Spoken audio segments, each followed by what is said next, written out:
I'm William Stewart. Welcome back to our verse by verse study on the book of First Thessalonians. I'm glad you're here. We start chapter 2 today. Chapter 1 is, if you might remember, talked about the acceptance of the Thessalonians up in northern Greece to Paul's teaching the gospel to them on his second missionary journey. And Paul was greatly enthused by their acceptance and had great appreciation and affection for the Thessalonians. In the first chapter, we also used verses 5 to 7 as a potential model for discipleship, which we all can use to present the gospel and help to mature new believers.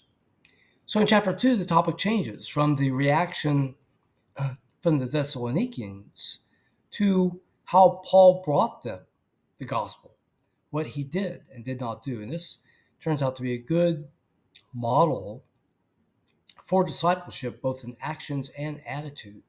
He talks first about what he didn't do in the first 6 verses, and after this, what he did do. We'll take the first 3 verses today. For yourselves, brethren, know our entrance in unto you, that it was not in vain. So verse 1 says this. It starts again with the common conjunction for, F-O-R, gar in the original Greek, meaning that this verse explains the prior verse or verses. So the Thessalonians' acceptance of the gospel is based on the fact that Paul came and preached to them, and it was not in vain. And he further explains in verse 2, but even after that we had suffered before and were shamefully entreated, as you know, at Philippi, we were bold in our God to speak unto you the gospel of God with much contention.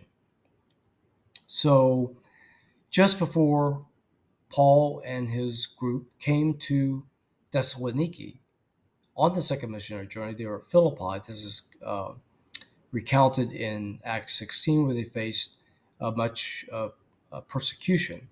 And despite that, came and preached the gospel in Thessaloniki, which where they also suffered people trying to stop what they were doing.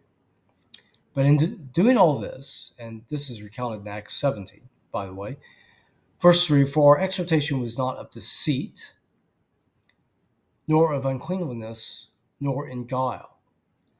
So Paul comes to the first few points of how he approached the Thessalonians and what he wasn't doing.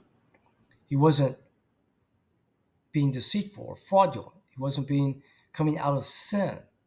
He wasn't trying to trick them in some way. And this is really important. You know, a pastor or a minister should come to teach God's word in a clean heart and clean conscience. As Paul often stated, he had a clean conscience in what he was doing. The pastor comes purely for the sake of the flock. Now, this might seem like a boring topic, but actually it's quite important, because for all of us, not only does it tell us how to minister to other people, but when we come to choose a church or a ministry, it tells us to be very careful, because there's false teachers out there. The gospel and the Christian life is freely given by God and His grace. It doesn't cost money. So if you come upon a ministry, a Christian cult, that is somehow usurping your time and energy forcefully, or your money,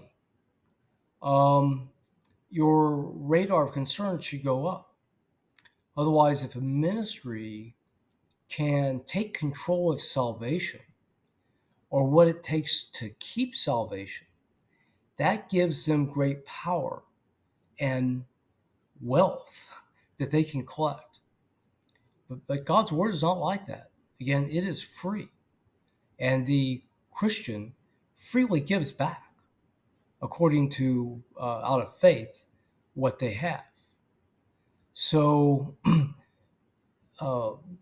analyze the churches you attend, and if they are controlling the gates to heaven in some manner through works or payment, if they're controlling you in the Christian life to manipulate you to do certain things, or to give certain amounts of money, flee.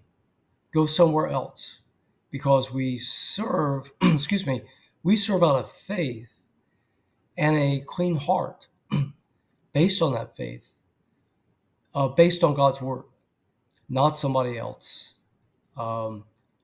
deceiving us or compelling us. Okay, so important words. We're recounting Paul's journey in the Thessaloniki, how he brought the gospel and God's word. He did it with contention against him, but he did it without guile, sin, or deceit.